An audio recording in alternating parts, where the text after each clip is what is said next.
salongue, triunfante de sueños, que dejaste a la pobreza colgada en un bar por la 59. Esta es una nueva edición de El Señor Nova. Hemos traído dos invitados muy especiales que ahora vamos a decir quiénes son, los vamos a interrogar. Antes una breve reflexión. Me dicen desde atrás de cámara que hable un poquito de lo que fue el escrutinio provisorio, donde ganó Cristina Kirchner por muy poquititos votos. Esto fue un bochorno. En cualquier país del primer mundo el resultado se habría sabido enseguida o a las 2 horas. Nosotros tuvimos 15 días o 2 semanas, no sé cuánto tiempo, para saber que Cristina había ganado. Le ganó a Esteban Bullrich, este muchacho que de apellido oligarca, que hay un patio en Capital, en Buenos Aires, que lleva su nombre justamente por la descendencia de gorilas y oligarcas que tiene este señor. Y bueno, Cristina ganó por muy poquitito.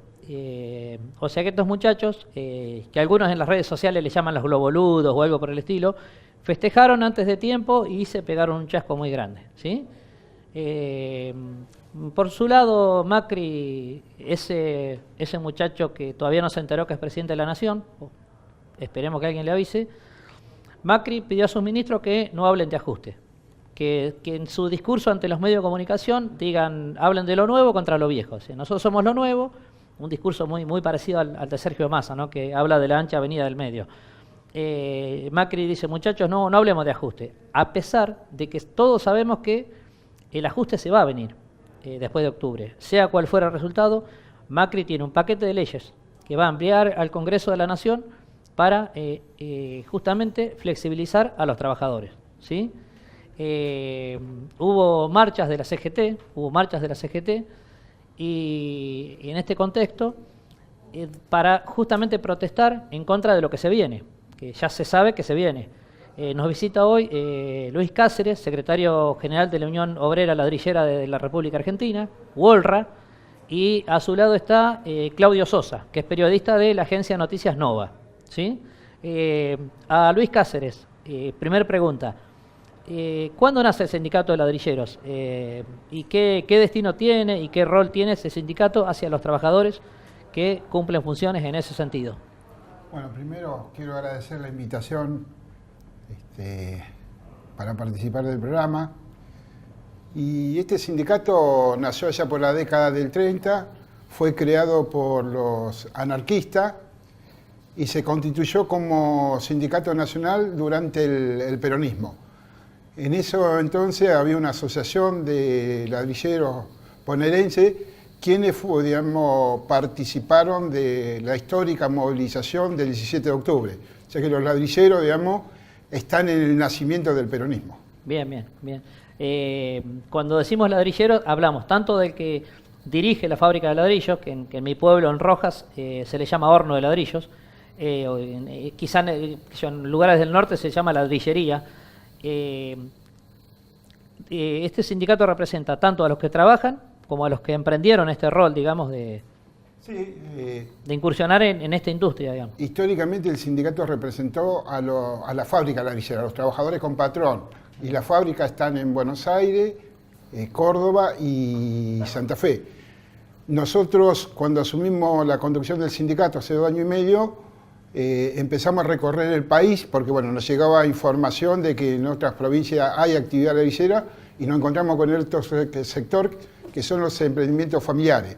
Entonces modificamos el año pasado el estatuto y hoy representamos a todos los trabajadores de la actividad, a los trabajadores que tienen patrón y a los emprendimientos familiares que en el interior se transmite de generación en generación y que cambian de nombre de acuerdo a la provincia. En Misiones son los soleros, a los hornos en Santiago se dice tabique, en Córdoba cortadera, pero la actividad es la misma, o sea, el ladrillo que se hace con barro y con bosta de caballo. Claro.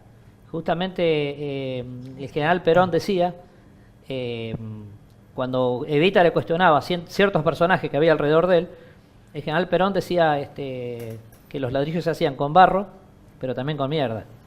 Como diciendo, tenemos que construir un proyecto político y necesitamos de todo, del barro y de la mierda. Justamente se refería a eso. Y vos me decís que nació entonces nace como una herramienta de los anarquistas. Claro, ¿sí?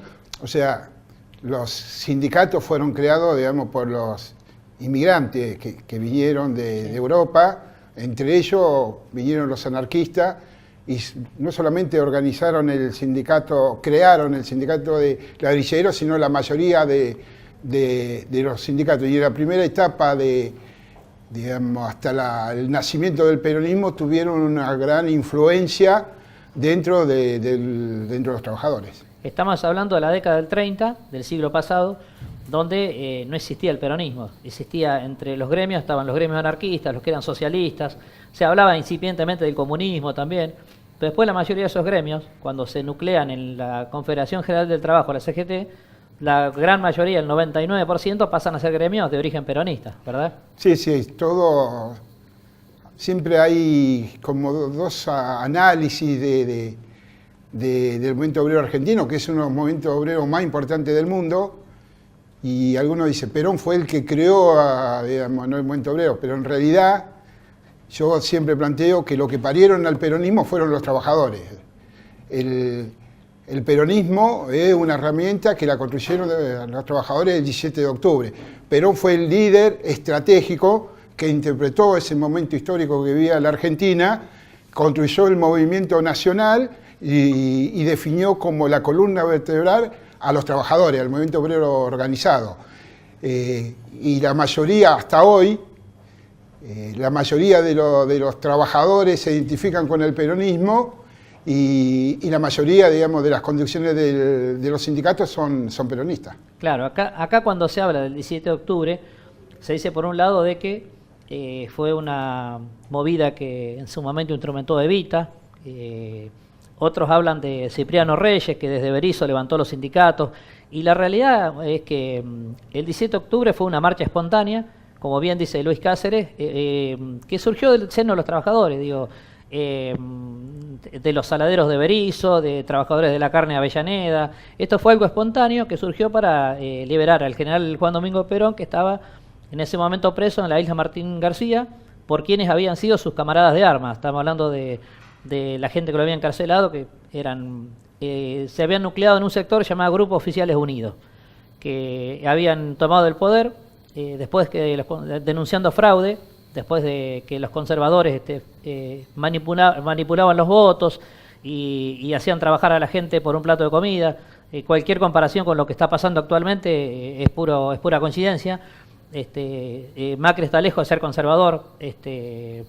Me parece que está entre el conservadurismo y el liberalismo, pero está pasando más o menos lo mismo. Se manipulan los votos, la gente hoy está trabajando prácticamente en un plato de comida. Y además, bueno, volviendo al tema de la ladrillería, ¿no?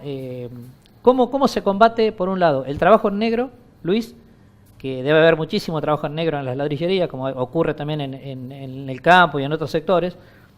¿Y cómo se combate el trabajo infantil? Mira, yo primero te plantearía cuál es la definición sobre esta actividad. Sí. Nosotros decimos que esta es una actividad milenaria, porque está en la Biblia, millonaria porque la mayoría de nuestras casas, nuestros barrios y las ciudades están construidos con el ladrillo artesanal, con trabajadores postergados. Ese es el cuadro de la situación. Y en esta actividad a los trabajadores siempre más o menos les fue igual, digamos, ¿no? Hubo un momento cuando llega, digamos, los gobiernos populares, se venden más ladrillo, por lo tanto tienen mayores niveles digamos, mejora, digamos, su poder adquisitivo.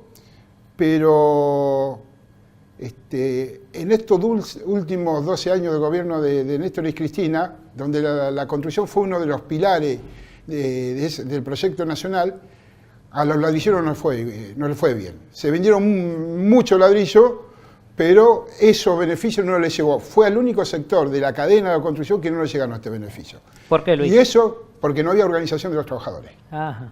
O sea, eso queda demostrado. Eso lo que demuestra es que sin la organización de los trabajadores, por más que haya un proyecto nacional y popular, no les llegan los beneficios.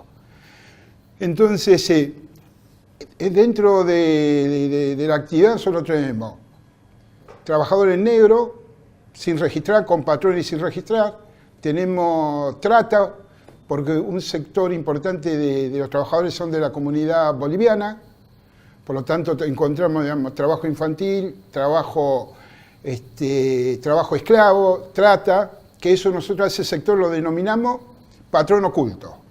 ¿Por qué? Porque están ubicados esos hornos en campos donde el supuesto dueño, el dueño supuestamente alquila a esa familia, pero en realidad no hay ninguna relación, no hay ningún tipo de alquiler.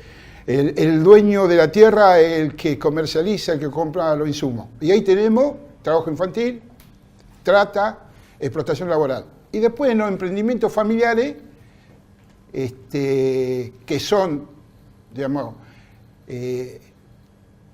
los trabajadores de la economía popular, donde el horno está en la casa. O sea, está la casa, está el horno, los chicos se crían jugando alrededor del horno. Eso nosotros lo definimos como situación de trabajo, digamos, ¿no? Porque el horno está ahí al lado. Entonces, esa es otra situación. Nosotros, ante estas tres realidades distintas, tenemos tres políticas para poder abordar y dar una respuesta integral a esta problemática.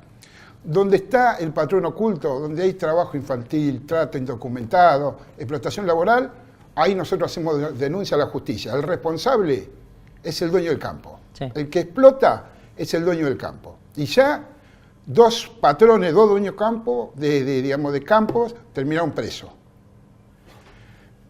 ¿Dónde está la fábrica? La denuncia se hace ante el Ministerio de Trabajo de la Nación. No, ante la justicia. Ante la justicia. Directamente a la justicia. Ajá. A la PROTEP. Directamente denunciamos a la justicia. Por ejemplo, hay un ejemplo en Río Cuarto, Córdoba. El corralón más importante de Río Cuarto era dueño del campo donde estaban los hornos de ladrillo. O sea que sacaban, digamos, de ahí se proveían de los ladrillos que después vendían. Bueno, ahí el dueño del corralón era el dueño del campo. Hicimos un operativo con el Ministerio de Trabajo, con la justicia, y lo terminaron metiendo preso al dueño del campo. Fue el primer caso. Ese es el patrón oculto. Sí. En la fábrica, que está el dueño de la fábrica, ahí hay trabajadores sin registrar. Por lo tanto, hacemos operativo, fiscalización como cualquier sindicato. Y en los emprendimientos familiares, ¿qué es lo que hay con nuestra política? Sacar el horno de la casa. El problema ahí es que el horno está en la casa. Entonces, ahí planteamos la construcción de parques ladrilleros. Así como están los parques industriales, donde se radican distintas fábricas, distintas actividades, nosotros planteamos parques ladrilleros. O sea, los hornos que están dispersos, llevarlo a un lugar. Esto articulado con el gobierno municipal, con el gobierno provincial y el gobierno nacional. O sea que tenemos tres realidades distintas y tres políticas distintas. Perfecto. Yo, antes de darle la palabra acá al compañero y colega Sosita, así le decimos los amigos a Claudio Sosa, le voy a sorprender con una pregunta, Sosa. Hay una canción de Horacio Guaraní que dice, caballo que no galopa va a parar al pisadero. ¿Sí? ¿Qué significa para usted esa frase? Porque usted es un hombre del interior. Me está matando. ¿Usted es un hombre del interior? Sí, del interior, bien. Exactamente del sur. Luis debe saber qué significa. Digo, el caballo, cuando tiene cierta etapa de vida o por ahí ha sufrido algún accidente, tiene dos destinos, el caballo. Pasar a ser mortadela o ir al pisadero, que el pisadero es donde se fabrican los ladrillos. Ahí se prepara el barro. El caballo es el que pisotea el barro. Mirá, por eso se le dice pisadero, porque antes también se pisaba con los pies. Exacto. Se ha pisado, digamos, con animales. En la fábrica se hace con un tractor que va girando alrededor del pisadero. Pero aclaremos, Luis, que muchos hornos de ladrillo, ladrillería o fábrica de ladrillos siguen utilizando ese método del caballo. En el interior se sigue utilizando. Exacto. Sí. Justamente son esos caballos que están, digamos, fuera de ruta. ¿Sí? Ahora le cedo la palabra a Sosa. Bueno, siempre es bueno aprender algo. Y en este caso, en el inicio vos nombrabas y marcabas lo que fue el tema de la CGT. La CGT hizo una movilización el día 22 de agosto donde se dieron algunos conflictos. Aprovecho para preguntarle a Luis Cáceres cuál es su reflexión respecto a esa problemática que se dio en el seno de la marcha de la CGT y cómo ve la situación que se está viviendo en la Confederación del Trabajo. Bueno, primero que fue una movilización impresionante. Miles y miles de trabajadores organizado en la CGT, representaron a la CGT, la 2 CTA, los movimientos populares, se manifestaron en contra de la política que viene generando el gobierno nacional, en contra de los despidos, en contra de la inflación, en contra de los aumentos de las tarifas, y ante esta decisión del gobierno de avanzar en una reforma laboral parecida a la de Brasil y una reforma previsional. Entonces, la movilización realmente fue impresionante. Más de 300.000 trabajadores y trabajadoras se movilizaron para decirle, darle un mensaje al gobierno, que nosotros esperamos, no con mucha esperanza, pero siempre, cada vez que hacemos algo, lo hacemos con la idea de que el gobierno nos escuche. El gobierno tiene una política, ya lo dijo en marzo, antes del paro, reafirmó de que no había un plan B, que este era el camino que iba a transitar, por lo tanto, el único camino que nos queda a los trabajadores es la manifestación. Así que la movilización realmente fue impresionante. Hubo un problema dentro de la columna de camioneros, que fue un problema interno de camioneros que duró algunos minutos. Lógicamente los medios de comunicación hegemónicos se encargaron de mostrar como el hecho más importante de la movilización, pero fue un hecho que se resolvió rápidamente y bueno, y se desarrolló el acto sin ningún tipo de problema, porque había versiones instaladas intencionalmente de que iba a haber disturbios, de que iba a haber enfrentamiento dentro, digamos, de las distintas columnas, y no pasó absolutamente, salvo un problema interno entre dos grupos de sectores de camioneros, que se solucionó rápidamente. La manifestación realmente fue imponente y bueno, y dimos un mensaje. El gobierno nos contestó diciendo de que, bueno, reafirma su política. Así que a nosotros, al movimiento obrero, a la CGT, a la 2 CTA, a los movimientos populares, no nos queda otro camino que seguir, digamos, profundizando la movilización y la respuesta ante este gobierno que no escucha, que no quiere escuchar y que está convencido que la política que lleva adelante va a sacar a la Argentina de esta situación que ellos dicen de acá a 20 años. O sea que nos prometen el paraíso de acá a 20 años. Hasta que lleguemos a esos 20 años, digamos, van a ser tiempo, digamos, de desocupación, de despido, de rebaja salarial, pero también lo que le demostramos el 22 es que el movimiento obrero organizado no va a aceptar ningún tipo de reforma laboral. Te pregunto, Luis, la CGT, la Confederación General del Trabajo, ¿no?, que es la columna vertebral del peronismo, ¿hoy está unida? ¿Te parece que está unida? Yo creo que en realidad... Mi pregunta viene porque gremios poderosos, que lo que se denominó siempre los gordos, que son los que se hicieron empresarios al calor del poder, gremios grandes, que no los voy a nombrar para no comprometerte, se está hablando de que no solamente que no participaron de la marcha, sino que son de alguna manera complacientes ante el gobierno de Macri, este gobierno liberal. La CGT es la unidad de distintos sectores. En el movimiento obrero siempre hubo distintas corrientes, distintos pensamientos. Históricamente siempre, digamos, la CGT se dividió. No es la primera vez que hay distintas visiones. Ahora, la movilización del 22, días antes, estaba instalado de que no se iba a realizar.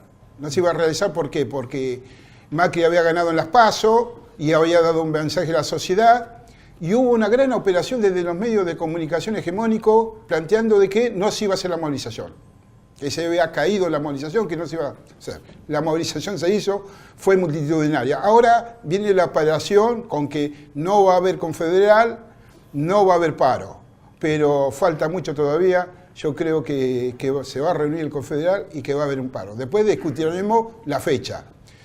El compañero Juan Carlos Smith, en su alocución, planteó que también lo de desarrollar un plan nacional de recorrida a nivel nacional, haciendo esa asamblea en las regionales, reuniendo reuniéndonos con distintos sectores de la comunidad afectados por esta política económica y también reuniones con los distintos sectores de diputados y senadores planteándole que se opongan a este proyecto de reforma laboral y de reforma previsional. Claro, recordemos a la gente que cuando Luis habla de las regionales, se está refiriendo a brazos de la CGT en distintos municipios o zonas del interior. A eso se le llama regionales. Sí, ¿verdad? Gracias por la aclaración. Exacto.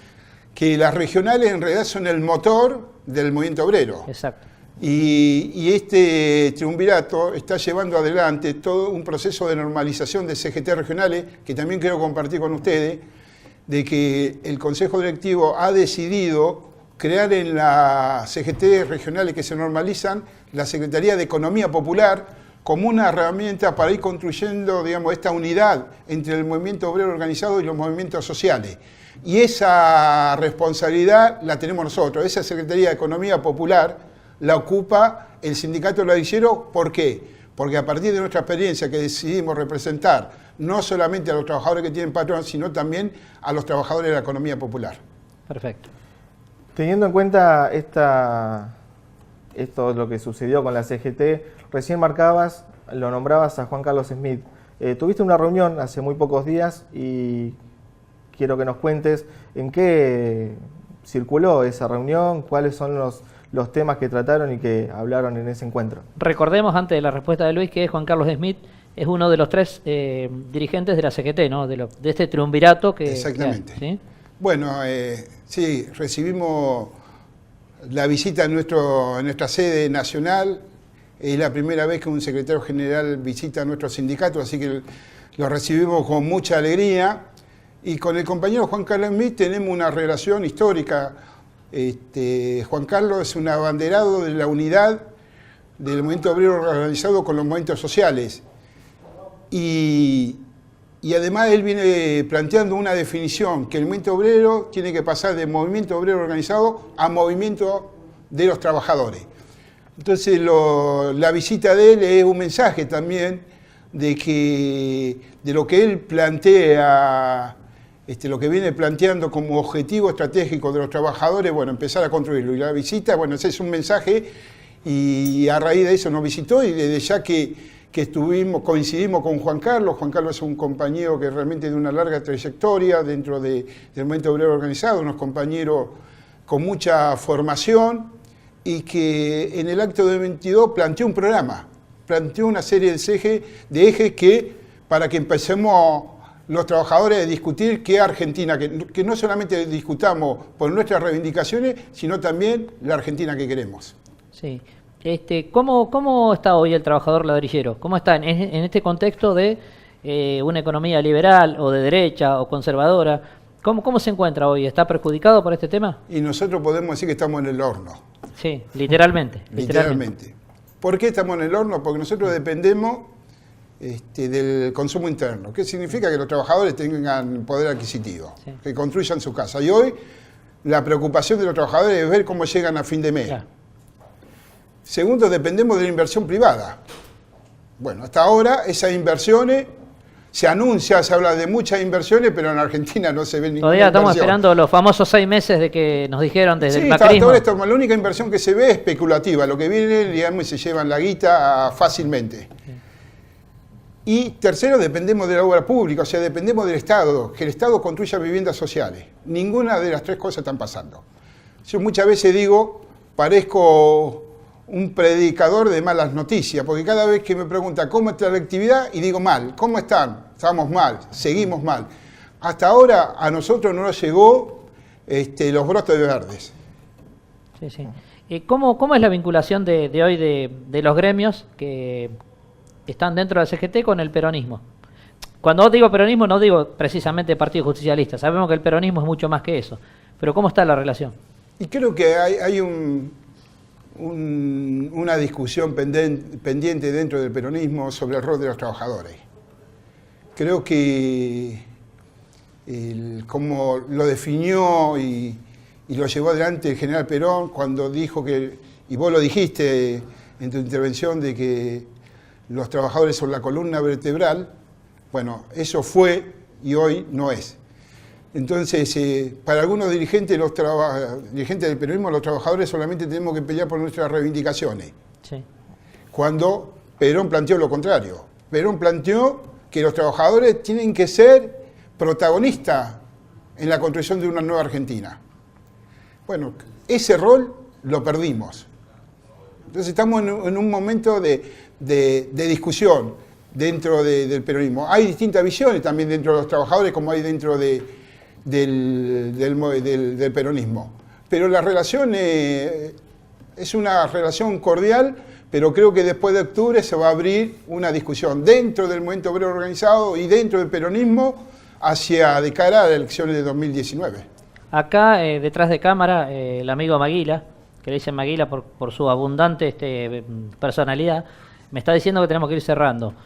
¿Usted tiene alguna última pregunta, Sosa? Sí, hablando de los trabajadores, justamente un día antes de lo que fue esta movilización de la CGT, se celebró el Día del Ladrillero, el 21 de agosto, Día Nacional del Trabajador del Ladrillero, y quiero que nos cuentes cómo fueron esos festejos y cómo se siguen desarrollando estos festejos, porque sabemos que en distintos puntos del país se continúa celebrando el Día del Trabajador Ladrillero. Sí, efectivamente, el 21, el lunes pasado, un día antes de la movilización, festejamos nuestro día en Florencio Varela, donde la actividad es muy importante, y más de 1000 compañeros se reunieron para compartir nuestro día. Y la verdad que salió muy bien, un hecho muy importante, y fue la fiesta, digamos, de los trabajadores de la zona periurbana.